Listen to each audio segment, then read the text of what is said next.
أعوذ بالله من الشيطان الرجيم بسم الله الرحمن الرحيم ألا إن أولياء الله لا خوف عليهم ولا هم يحزنون আল্লাহ বলছে আমার গোলামদের ভয় নাই, চিন্তাও নাই।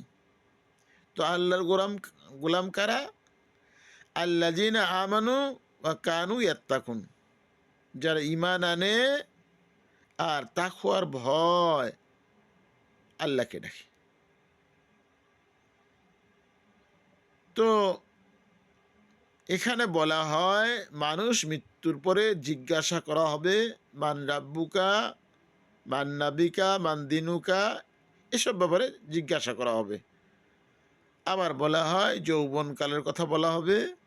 মূলত আল্লাহ কোরআনুল কারীম বলছে মানুষকে জিজ্ঞাসা করা হবে তাকওয়া সম্পর্কে। তাকওয়ার ভয় কতটুকু ছিল?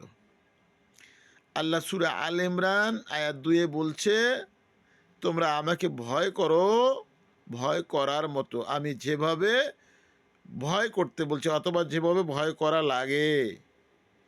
তো আমরা যতটুকু গোলামি করব আল্লাহর, ভয় থাকবে আল্লাহর, আল্লাহ যেহেতু তাকওয়ার হিসাব নেবেন, আমরা তাকওয়া অর্জন করার চেষ্টা করব। আমা তৌফিক ইল্লা বিল্লাহ।